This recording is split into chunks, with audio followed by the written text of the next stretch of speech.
Hi Mark, we're going to show you how to use GitHub.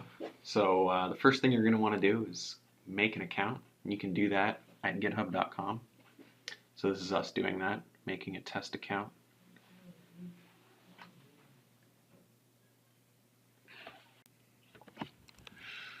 So now we're going to go ahead and make a repository. We're going to give this a really simple name.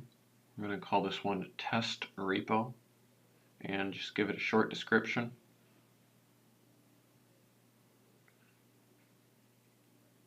I'm going to try and spell your name right.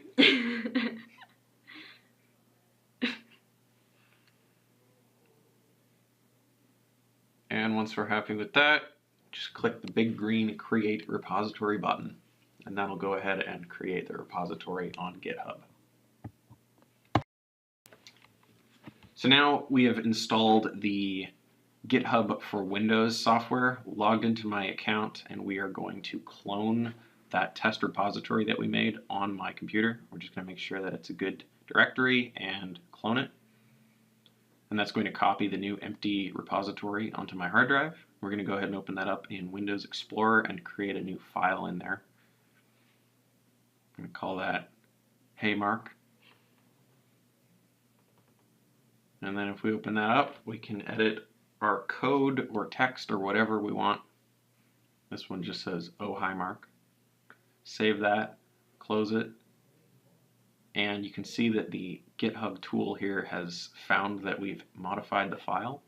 And now we can go ahead and enter a commit name for that because we want to actually send that change to GitHub. And so we give that a little name, a little description, commit that to the master, and then publish that to the branch on the GitHub server. And that is all good. And now if we go into the GitHub website and refresh the page, we can see that the changes are committed. So here we're going to make another change to our repository, and we're going to edit the file a little bit.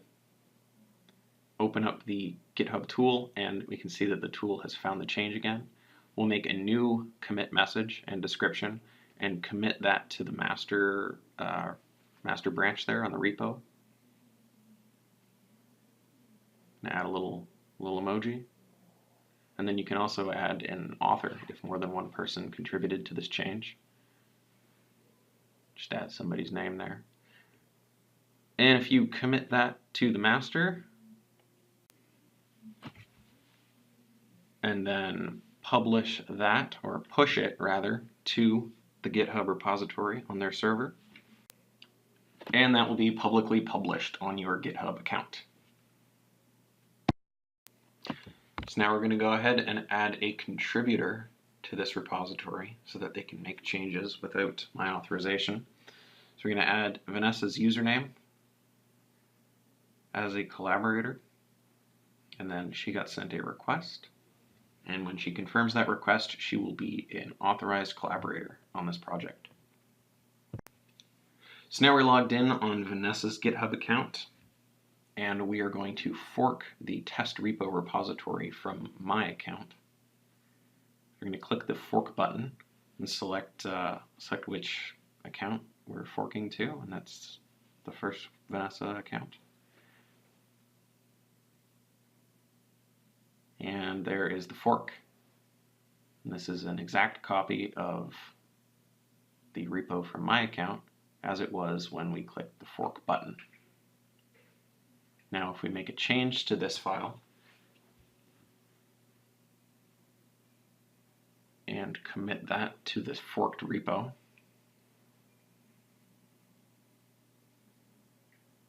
we will be one commit ahead of the base repo on my account. So now because Vanessa's account her repo is one commit ahead of mine, we want to create a pull request for my repository so that it can pull the changes that Vanessa has made. So we'll go ahead and click the Create Pull Request button and just make a description of the change that we made.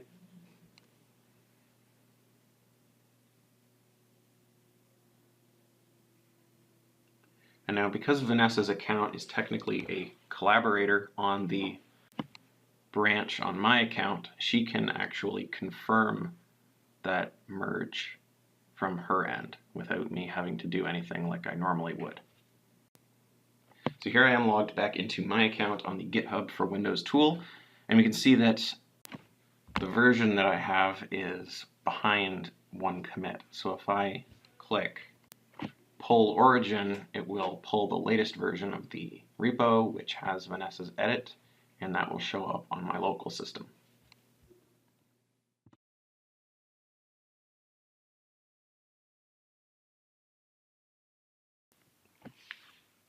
So now we're going to do the same thing with the git command line tool. So we're going to make a new directory which will store our project, and then if we look at the directory we can see that we have created that folder, and now if we go into that folder and then type git init, this will initialize this folder as a git repo. So now we're going to go ahead and create a file for this git repo. We're going to call this file hello.c and enter some text into it.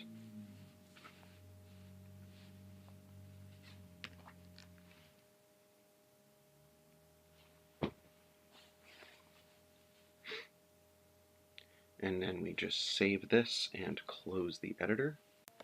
And now we need to tell Git that this file hello.c will be a part of the repository. By typing git status, we can see that Git actually doesn't see that hello.c is part of the repository, so we type git add hello.c to add that, or stage it. And now if we type git status, we can see that hello.c has been added to this latest commit. So if we create a commit by typing git commit -m and then the name of the commit, and then to hit enter, that will add the changes that have been staged to the repository. Now if we want to push this repo to GitHub, go to github/new, type a repository name, a description for the repo, and then hit the big green create repository. Now GitHub helpfully supplies you with two commands for pushing an existing repo to their server, and that is these two commands here. So we copy and paste these. And what this first command, git remote add origin, does is tells your local Git that you might want to push your local repo to a remote server somewhere. And the second one, git push -u origin master, pushes your repository to that remote location that you defined above into the master branch. And we can see when we refresh this page that hello.c has been pushed to the remote location at github.com. So now let's take a look at making some changes to our repo. So let's go ahead and edit hello.c, and we'll just add some more C code in there.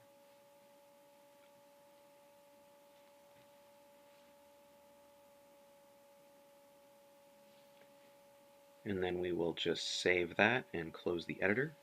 And now let's see what happens when we try and just commit this change that we just made to the repo. And we'll just give it a name. And it looks like there was an error. And we got an error because no changes have actually been staged. So Git doesn't actually know what to change. It knows that a file has been modified, but it doesn't know that we actually want to use that change. So we use git add hello.c, and that tells Git that this file has been changed and do something with those changes. And then we type git commit -m, a name for this change, and successfully we have made a commit. And then by using git push -u origin master, we once again push the repo as it is on our machine to the remote server on github.com into the master branch. And by refreshing the page here, we can see that, yes, there is the change. So now let's talk about a little bit of a more complex situation. Imagine you have two contributors who are on your project, and one of them has just made a change on the remote location, but your location, your local disk, doesn't actually have that change yet. It exists on github.com, but not on your machine. You can see that this only has the second commit, but the repo has the third commit. So what we do is we use the command git pull origin master, and that pulls the repo's latest version to your local machine. And then we can see that, yes, there it is. There's the third change that has been made. Perfect. So now if we want to pull an existing repository from GitHub to our local machine, we can do that by going into github.com, finding a repo that we like, and grabbing the URL, and then typing git clone, and then pasting the URL of that repo and hitting enter. That will download all the files from the repo from the latest version. And now we can see it's created a folder. Let's go into that folder, see what's in there, and we've got the entire structure of that project from its latest commit from the master branch, and we can see that by opening up one of the files. Now that you've learned the basics of Git and GitHub, you can reward yourself by just browsing the web. I like to check out Bloomberg Tech News. Here's just the first article on there. Let's give this a read. Oh.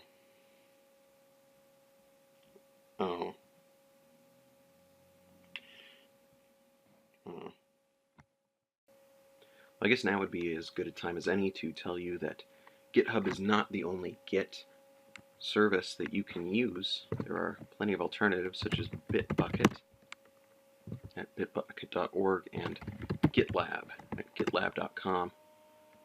These are two excellent alternatives that you can check out, and they offer different service plans and options that might be beneficial. Keep in mind as well that you don't actually need to host your Git projects anywhere but your own local machine, and the Git command line tool is more than capable of doing that. Thanks for watching.